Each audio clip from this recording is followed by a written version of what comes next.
Secretary report राजकुमार road मौजूब ख़ाल कायनात जलशाना जा पाक नाला अदब एहतराम सां वठण घुरिजनि। रुखा या अधूरा नाला वठण न सिर्फ़ गैर शरी आहे बल्कि नामुनासिब पिणु आहे।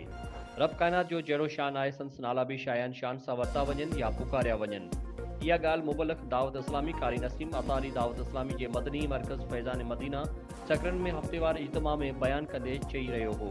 हिन वधीक चयो त अल्लाह पाक जलशान जा उहे नाला जेके असीं पाण ई पंहिंजे औलाद ते रखूं था उन्हनि खे बि सोचे सम्झी रखणु घुरिजे, छाकाणि जो कुझु नाला अहिड़ा आहिनि जेके सिर्फ़ पाक परवरदिगार खे ई जुगाइनि था। हिन वधीक चयो आहे त जीअं अल्लाह पाक जो नालो रहमान रहीम कुद्दूस आहे, उहे ॿई नाला रखण वक़्तु अॻियां अब्द जो इज़ाफ़ो करणो पवंदो जीअं अब्दुर्रहमान ऐं अब्दुल कुद्दूस आहिनि। कारी नसीम इहो बि चयो आहे त रब पाक जलशानहू जो मुसलहत हो पाण ॼाणे थो, जिते असांखे एतिराज़ करण जी इजाज़त न आहे।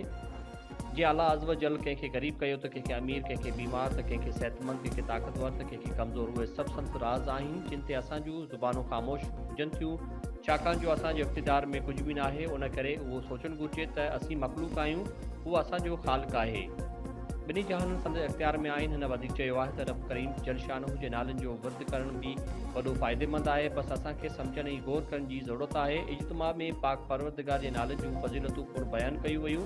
आख़िर में दुरूद पाक ज़िक्र सलाम ते इज्तिमा जी पुॼाणी पूर्ण कई वई।